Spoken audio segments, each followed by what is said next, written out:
Hey everyone, welcome back to Room 237, coming at you with another animated Batman film.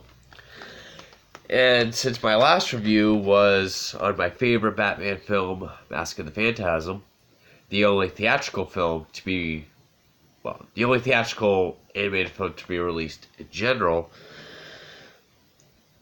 it was the first to be, based on the animated series, my favorite thing of Batman.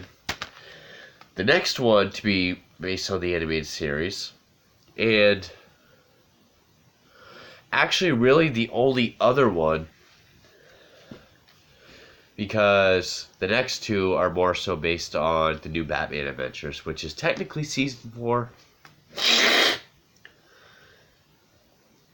But the next one was direct-to-video, and that was Batman and Mr. Freeze SubZero, which I only have as part of this double pack, which comes with Batman Beyond, the movie, which isn't really a movie. It's just like the first 4 episodes. But Batman and Mr. Freeze SubZero, unlike Mask of the Phantasm, which I didn't see till I was in my 20s, SubZero I actually saw as a kid.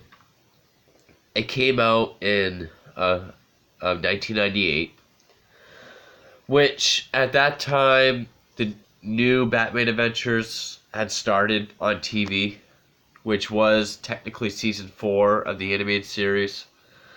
That was when the animation changed. Wasn't considered as good as the original. But this film was like the new Adventures. That was where everybody was really pointy and he just had the black symbol. But SubZero was more so of the original animated series. And I remember my grandmother bought it for my brother and I on VHS back in 98. I was in like 1st grade. And I think it was because the year before Batman and Robin came out. That atrocity.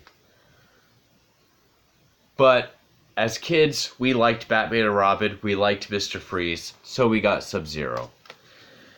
And until recently, I bought this within like the last year. So from back then, I hadn't seen this in probably 20 years, and it still holds up. This is still a solid animated Batman film. I mean, yeah, it does feel more like a 2-parter, because it is only 67 minutes, so technically 3-parter. More so than this, like some people say that about this, it just feels like a multi-part episode. This one does more. And, obviously, the main focus is on Mr. Freeze, who is actually one of the best things to come out of the animated series. When you look at where Mr. Freeze came from and what it used to be and what Paul Dini did. Because originally he was just a guy, if I remember correctly, he was just a guy that froze people. In fact, I think his costume was, at one point, he was just, like, a guy in, like, a freezer. Like, the top part, you could see his face and his arms and legs came out of it. And he just froze people. But then Paul Dini wrote Heart of Ice, the episode Heart of Ice, which reinvented Mr. Freeze. Turned him into this tragic figure who, has his wife in this sort of SubZero, it's sort of like suspended animation to stall this virus that's killing her. But there was an accident that altered his body, so he has to live in SubZero temperatures. and his crimes are driven to help her. And Heart of Ice is one of the best episodes of the animated series. I believe it won an Emmy.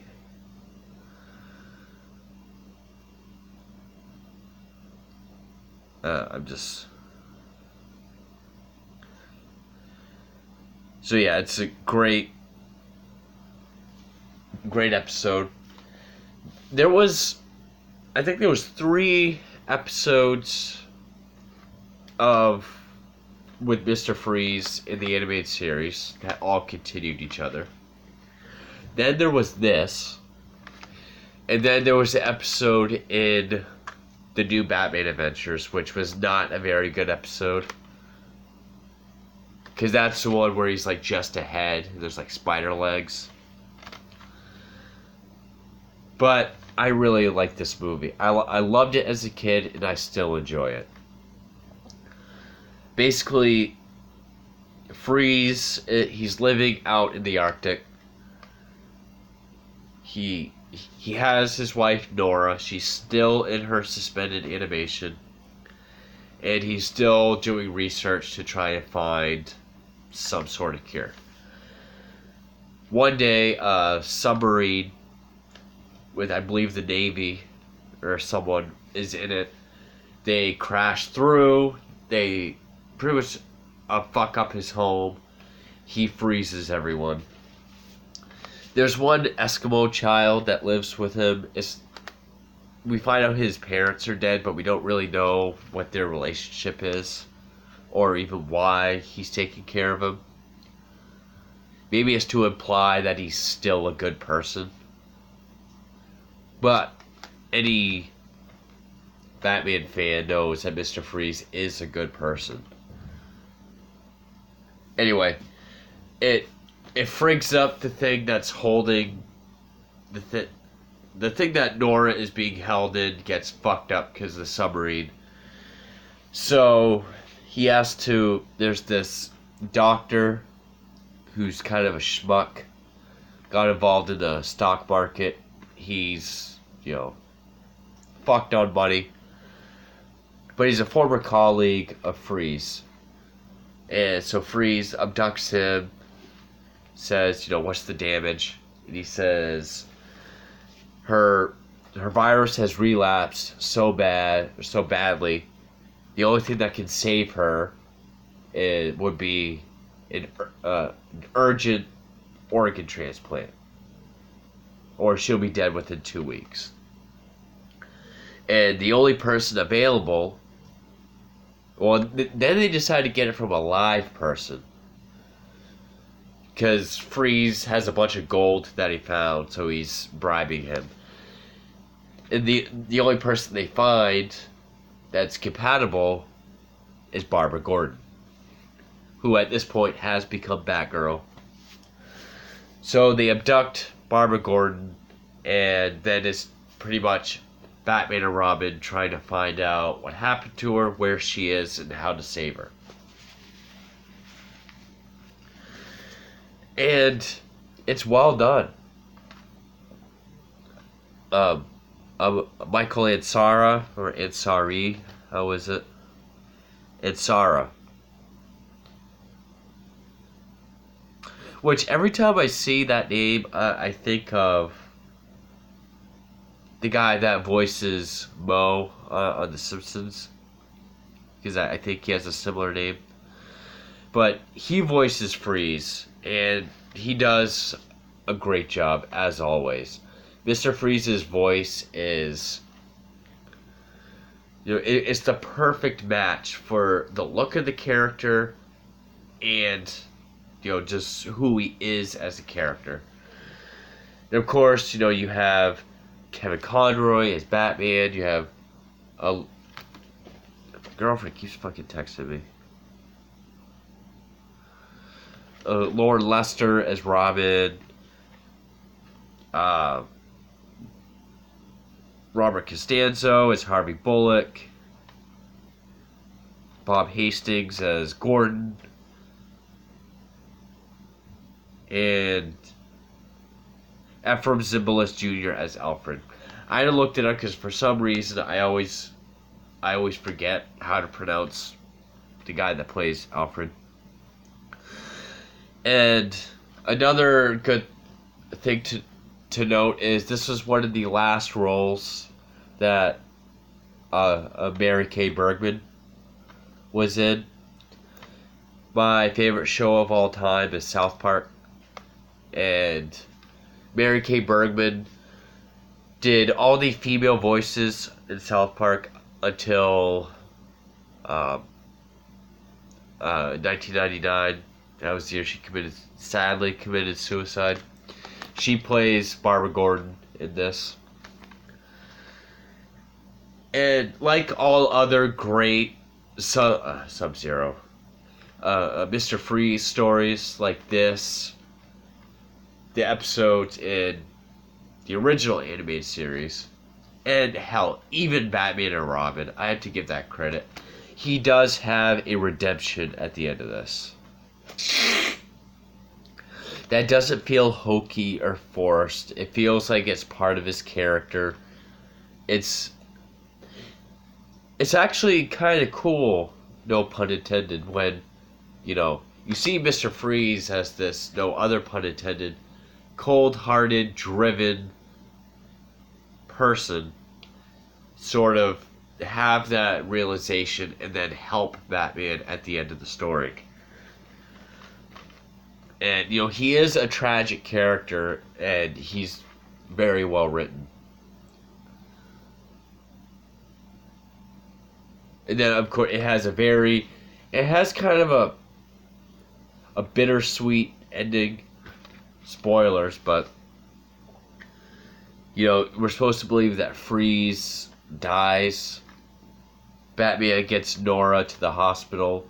She has this, we later see Freeze, he has his 2 pet polar bears that sort of aid him on everything. He's walking around out like the Arctic, and he's outside this cabin, and there's someone watching the news, and he's watching it, and the news says that,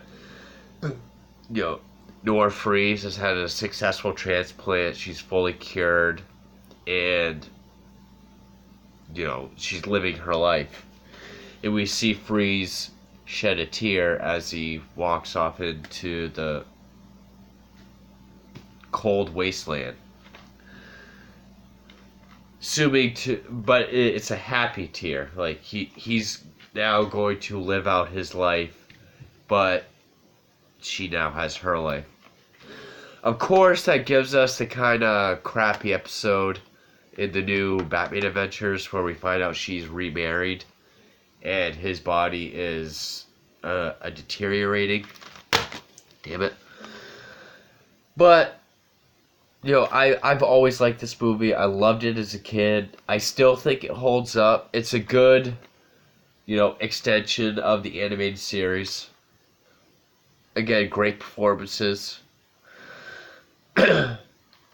Especially by the guy that does Mr. Freeze. I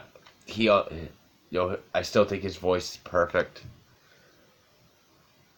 And even for 67 minutes, it's still a decent story. Again, not much to say, but yeah, I still think this holds up. But yeah, so that is Batman and Mr. Freeze SubZero. I still really enjoy it.